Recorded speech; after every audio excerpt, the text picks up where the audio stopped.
So you have a legal issue and you thought to yourself, oh man, I need a lawyer. Don't worry. In this video, I'm going to give you 7 tips for hiring a lawyer. Stay tuned.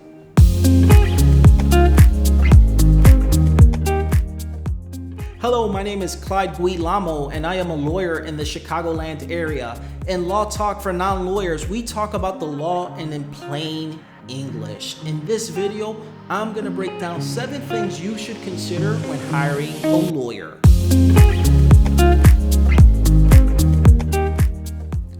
Now, before you even step in the door, the very first thing you should consider is what is this lawyer's reputation in the community? Have you talked to your family or your friends, people who have had a similar legal issue to yours?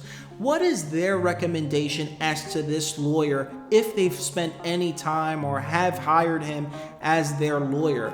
Did they have a good experience? Did they have a bad experience? Why exactly do they say their experience was the way it was? These are the kind of questions that you'll have of the other people who may have hired this lawyer so that you can get insights before you even step in the door. Because 9 times out of 10, if a person has had a bad experience with a lawyer, they will be very open about it and tell you exactly why it sucked.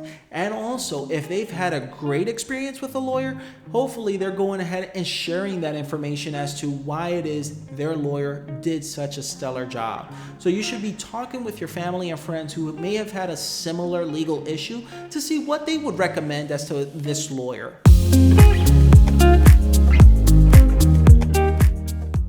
The second thing you should consider is this lawyer's experience. Is this lawyer experienced on the specific legal issue that you have?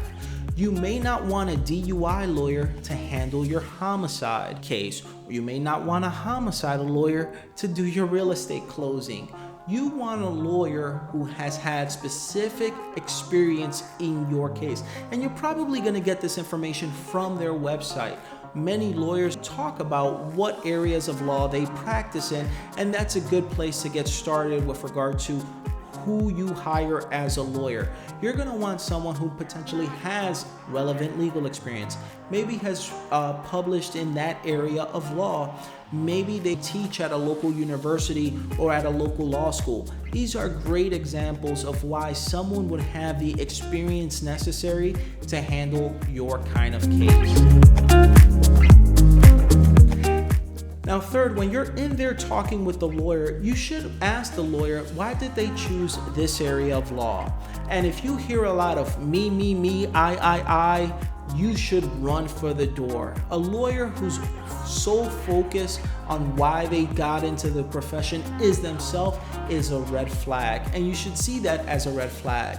Many people who are in this profession join this profession because they want to help others with the issues that they have. May it be their physical freedom if it's a criminal case, may it be their financial freedom if it's real estate or a personal injury, may it be the protection of themselves and their loved ones. So those are the kind of reasons why lawyers get into the profession. But if you hear a lawyer who said, hey, I want to make a lot of money so I can have a Maserati on my front driveway, you may want to go ahead and head for the door. And one of the things you want to be looking out for is, are there going to be any barriers to communication between yourself and your lawyer? And I'll give you an example. I'm in the Chicagoland area, and we have some very far southern suburbs. Suburbs that extend to the University of Illinois at Urbana-Champaign or Springfield or even Kankakee County. Sometimes the barrier to communication is the fact that your lawyer may be stationed out of Chicago, but your case is in Springfield. Okay, so you don't have the ability to just go over to your lawyer's office and review the evidence in the case, and that would be a problem. Okay, or maybe your lawyer is not technologically savvy, and although you could have made it work with a Zoom connection and seeing him via video conferencing, your lawyer just isn't tech savvy, doesn't answer email, doesn't do the whole Zoom thing. If that is the case, then you want to know that, because the breakdown in communication is literally from the lack of communication, because there are barriers, and distance oftentimes is a huge barrier when it comes to the attorney-client relationship. Now, as a quick side note, if you are finding these tips helpful, please go ahead and consider subscribing to this channel and leave a comment below as to which you thought was the most helpful tip that I've given so far.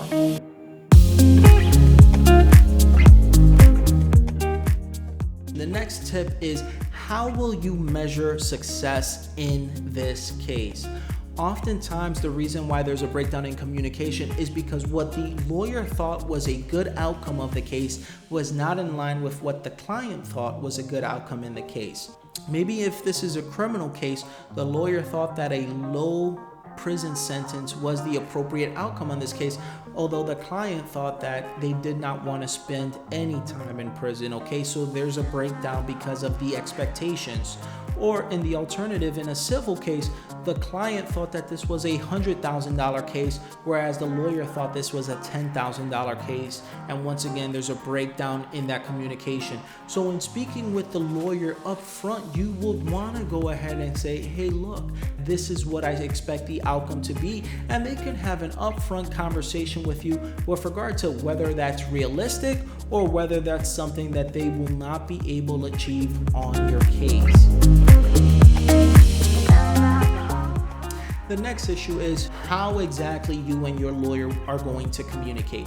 Are you going to communicate via telephone, via text message, via email, via Zoom conference, in person at the office, in person at the courthouse? These are the kind of things that you're going to want to go ahead and speak with your lawyer about.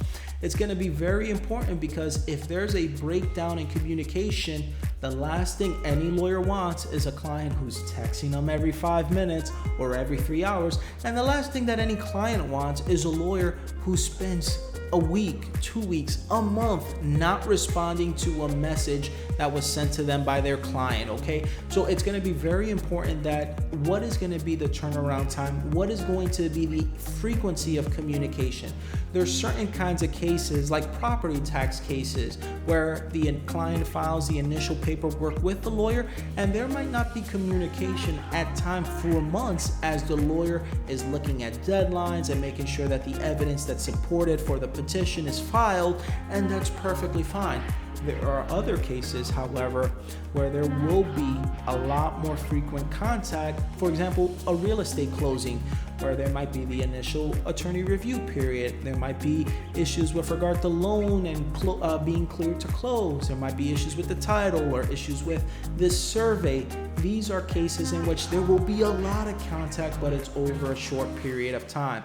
There's also cases like family law where there may be a significant amount of contact and then an order is put in place, and then there may not be any contact until the case needs to come back into court, and then once again there will be more information. So this is the kind of question that you're going to want to have answered before you go ahead and hire that lawyer, which is, how will we be in contact with each other? What's the frequency of that contact?